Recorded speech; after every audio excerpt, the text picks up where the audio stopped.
You can measure that weather sensitivity across all types of categories. We've looked at trillions of them and found some unique sensitivities across things like, foods like peanut butter, fruit, vegetables, even pet food, paint, furniture, health and beauty, home goods, automotive, shopping mall traffic. Every type of business is impacted by the weather, as well as the customers that go to the stores and the sites. Welcome to Retail Gets Real, where we hear from retail's most fascinating leaders about the industry that impacts everyone, everywhere, every day. I'm Bill Thorne from the National Retail Federation, and on today's episode, we're talking to my friend Evan Gold. He's the Executive Vice President of Global Partnerships and Alliances at Planalytics. Now, we're going to talk to Evan about NRF and Planalytics' recent report, Climate Proofing Retail, discussing the increase in weather volatility and the impactful climate-related risks retailers face today. Evan Gold, welcome back to Retail Gets Real. Thanks so much, Bill. It's great to be back and talk with you again. So tell us about your role at Planalytics. Then let's get into this newest report that you did with the National Retail Federation. Sure. Happy to do that, Bill. In my current role, I lead partnership and alliances for Planalytics. And for those not familiar with Planalytics, we're a demand analytics company, and we help retailers and other consumer-centric businesses around the globe both measure and manage the impact of climate and weather.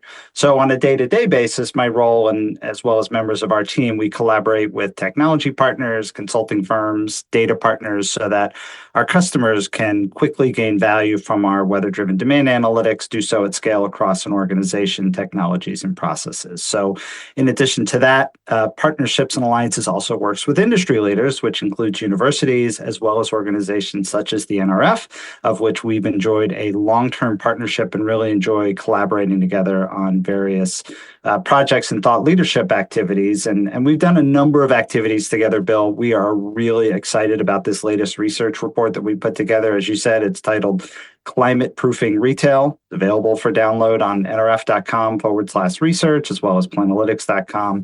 The paper, as you said, focuses on how the changing climate and related weather volatility is influencing retailers, their customers, and really how they're adjusting their purchasing behaviors. And we go into the practical steps that companies can take to manage the risks as well as opportunities that it brings. And I know we're going to talk about it in a minute, but before we dive in, I would be remiss if I didn't start off by thanking everyone involved in putting it together, specifically, the team at NRF. A huge shout out goes to our friend, Catherine Cullen, VP of Retail and Consumer Insights. She helped to incubate this idea and was very supportive, as well as Scott Case, NRF's VP of Corporate Social Responsibility and Sustainability. He provided some great insight, support, guidance, as well as the Planalytics team, everyone involved there to help create fact check, support the research and content.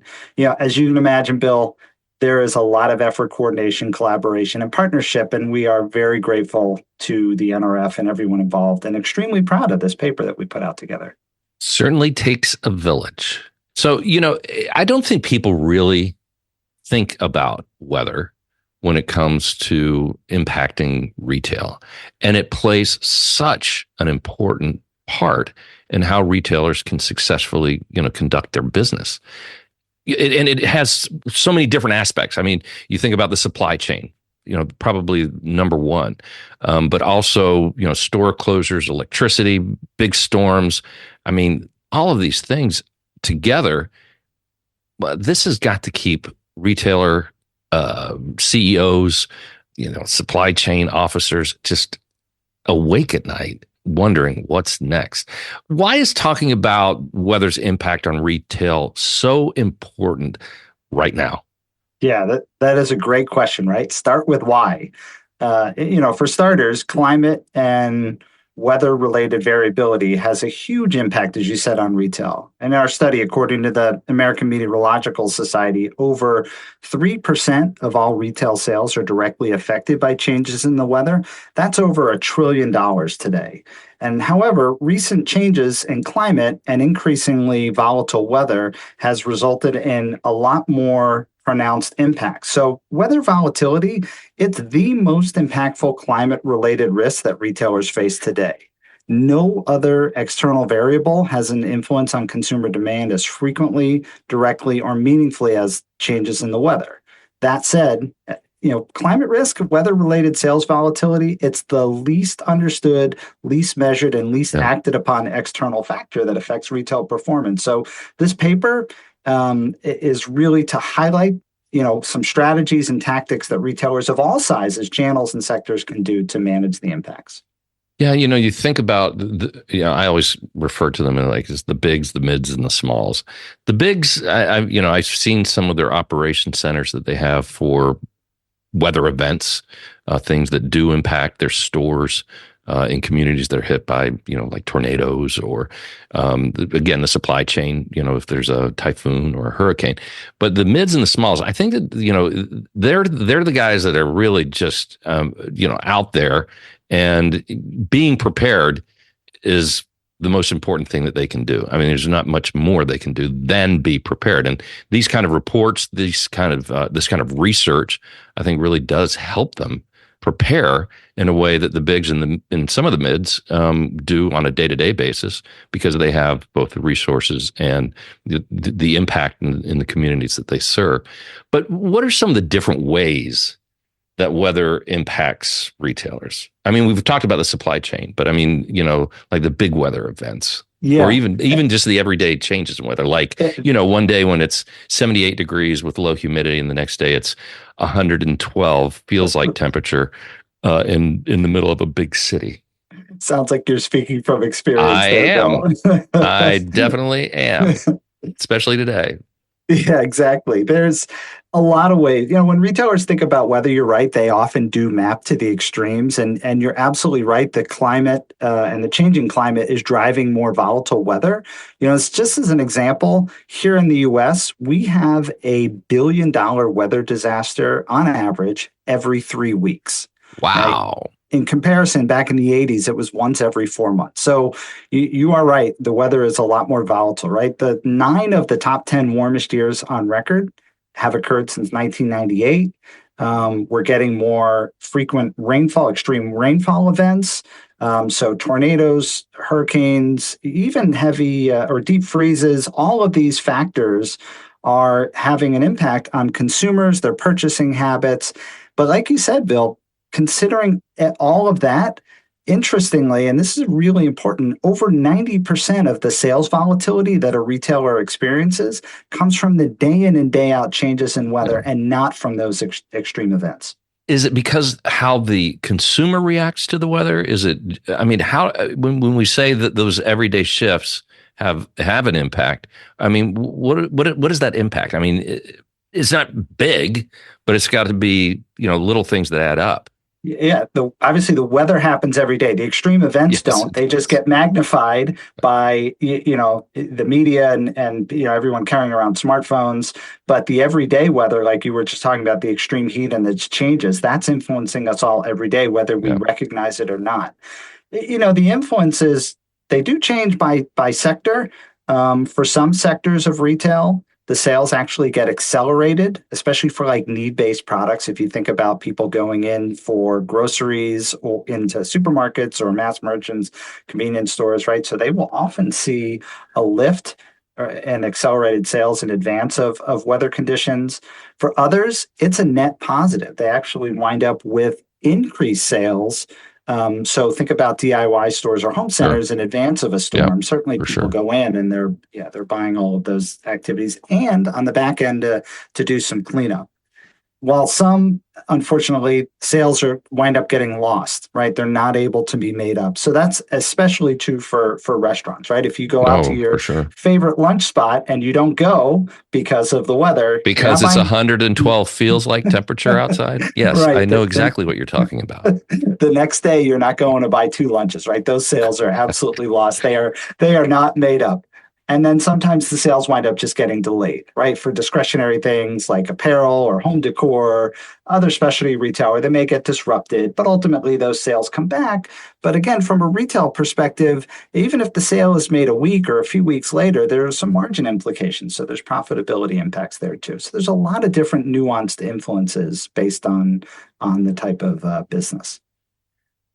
Well, as I said, the bigs, the mids, and the smalls. Bigs, they're doing it every day. They've got the centers where the call-ins and you got everybody ready for the big event.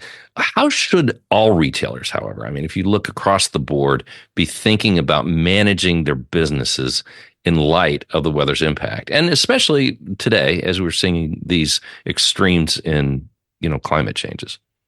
Yeah, that is a great question. I think naturally a lot of people just simply want to look at weather data. And that might work for a small business, like you said, if they have one location, but some of these mid-sized big ones, looking at weather data can cause more harm than good, because if it's 70 degrees, that may mean different things to different people. 70 in July is going to be different than 70 in January. 70 in Boston is going to be different than 70 in Austin. So looking at the weather data itself doesn't translate well from a business perspective because it's subjective, and unfortunately putting that into systems can cause disruption and noise and more harm. So really, to understand the nuances, the paper, what we talk about is leveraging the power of analytics to get a fact-based objective answer to exactly how and how much the weather impacts sales of specific products, as well as traffic into stores and sites, so that analysis will unlock some key understandings like weather drivers. What are the conditions that impact sales, as well as weather sensitivity, right? The percent of sales that are directly attributable to the weather. So that step does involve some math, statistics, and analytical tools to correlate historical performance with weather and do so at a localized level. But that's really the key to unlocking it. So in our study, we showed and gave some examples of things like, heaters have a 42% weather sensitivity in January, lawn fertilizers 19% in March. But again, that sensitivity will change by time, it'll change by location, and some frankly are less intuitive, right? Things like barbecue meats have an 11% sensitivity in September, 6% of apparel traffic in April, or even things like, 5% of tomato sauce sales in January. And that could be a lot of business for some retailers, right? Yeah. You can measure that weather sensitivity across all types of categories. We've looked at trillions of them and found some unique sensitivities across things like, foods like peanut butter, fruit, vegetables, even pet food, paint, furniture, health and beauty, home goods, automotive, shopping mall traffic. Every type of business is impacted by the weather, as well as the customers that go to the stores and the site. So measuring that first step is really the critical first step to manage it. So it's not just, stocking. You hear storm is on its way, and it's the toilet paper and the bread and That's the milk. right. Gone. Yeah. So it goes well beyond that. Well beyond it, yeah. Because once you've unlocked that impact of the weather and how it adjusts from a consumer behavior perspective, really the possibility to leverage those analytics are wide ranging. They're constant, right? Mother Nature is always providing businesses with opportunities to better serve their customer or to mitigate risk. So we call out in our paper a lot of use cases around business functions, around marketing, finance, planning, allocation, replenishment, and even reporting, right? Reporting is one of the most commonplace and frankly, one of the easiest places for retailers to get started. Simply by reporting on the impact of weather on performance, it's an ideal way for businesses to leverage these analytics, provide a single version of the truth, and ensure that everyone understands how the weather impacts the business. There are some great examples and use cases in the paper. So again, I encourage everyone to download it. Suffice it to say, the use of those analytics, again, historically or proactively, can drive significant benefits around sales increases, forecast accuracy improvements, driving in stocks, customer loyalty and satisfaction increases, overall profitability. So the possibilities and applications really, Bill, they're virtually endless. Yeah. One of the stats that I used to love, I still love, from my Walmart days was the strawberry Pop-Tarts. If a hurricane was predicted, they would sell 7 times the number of strawberry Pop-Tart boxes than they would in a normal sales period. It's pretty amazing. It is, and you have to understand those insights and then be prepared for them, right? Because the customer is going to come in looking for strawberry Pop-Tarts or whatever the item is because of the weather. You better be prepared to make sure that you have those products on hand. You're at Planalytics. How long have you been there? I've been here 18 years, Bill. 18 years. Did you, as a youth, say, one day I am going to get an education so I can work on research programs that consider the weather and its impact on industry? It's evolved that way, but I will tell you, my entire career has been in retail, either working directly for retailers or consulting, or with companies like Planalytics that help retailers. So I've been in retail my entire career, and I've just kind of followed that passion, that North Star, if you will. Yeah. What is the best career advice that you've received, and what is the career advice that you give to others that are just starting out in their careers? Such a good question. Such a good question. Yeah, I have been in retail for a long time. And I really have been blessed to have had the opportunity to work for some great companies, and more importantly, with some excellent people. So early in my career, when I worked directly with retailers, I tended to take things extremely seriously. And I had a manager who regularly reminded me that, essentially he was saying, hey, we're not saving lives here. And it took me a while to truly understand what that meant. It wasn't that the work we were doing wasn't important. It was just a reminder that we're here to do what's necessary to delight the customer, make the lives of our employees and our customers around us better, while having a little bit of fun, being creative, and having the latitude to try new things. That was, it's all really part of that retail experience. And as I've grown through my career, I've spent a lot of time in management. And I will honestly say that is, for those that are in management, to me, the hardest part of the job is hiring well. Because if you hire well, and I've had the opportunity to work with some unbelievable people, it makes the job and everyone else around you so much more satisfied. That is definitely easier said than done, but hire well, invest in people, treat them with respect, and you and your organization, right? You'll be rewarded infinitely times over. Now, the last thing I'll just kind of close with on that point is for people that are just now starting in retail, right? There is no better industry to get involved with, right? It is the most rewarding. It's the most upwardly mobile. It's the most versatile industry on the planet. And retail can mean different things. You can mean working directly for retail in stores and warehouses and home offices. It could also mean working with a technology company, a service provider, a consulting firm, a trade organization, any number of retail adjacent companies. So my advice to those that are just starting out is to forge and sustain some lasting connections, because retail, while it's one of the largest industries on the planet, I think it's the largest private sector employer, yet it often feels small and intimate. And many of the contacts that you're going to come across, they may shift roles in companies, but you're likely to continue to cross paths. So build those meaningful relationships early on, because that's an investment that will lead to future opportunities. I was talking to somebody yesterday, and they happened to listen to, for whatever reason, to one of our Retail Get Real podcast episodes. And they said at the beginning, you said the industry that impacts everyone, everywhere, every day. And they said, it really made me start thinking, it does. It really does. It's not just a, throwaway, slogan. It really does impact everyone, everywhere, every day. 100%. And it is a phenomenal industry. And I think that people don't, it's just there and they take it for granted. But when they start thinking about its impact on the communities, when they don't have it,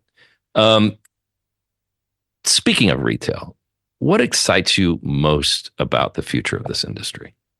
Yeah, that is also a good question, right? Seeing into the future, right? It is, the most exciting and innovative industry on the planet. It continues to be strong. It's growing. So I don't see that changing. It's really just about how that growth gets realized, right? So there's a lot of talk, about things like artificial intelligence, machine learning. Today, we talked about the power of analytics as an enabler to manage climate and weather volatility. I've been retail long enough to see various changes in product lines and technologies and operating models. But in the end, it's really all about having an engaging business environment, providing exceptional value, and delighting customers, right? That's that North Star that's going to remain. So the future is really all about how we as retailers and those that support retail retailers, how are we able to evolve through our own journeys to support and enable that growth and success? And frankly, Bill, that's one of the main reasons why we enjoy collaborating with the NRF, right? From its research and industry insights, the advocacy you provide, charitable foundations, council organizations, shows, events, right? You constantly have the pulse of the industry and help ensure that together we're all moving forward and evolving and making sure that retail continues again to grow and thrive. Evan Gold, it has been, always is, and I'm sure will be again, a pleasure talking with you and spending time with you. Thank you, Bill, to you and to the entire NRF team. It was an honor and a pleasure to partner with you on this. And thank you all for listening to another episode of Retail Gets Real. You can find more information about this episode at retailgetsreal.com. I'm Bill Thorne. This is Retail Gets Real. Until next time,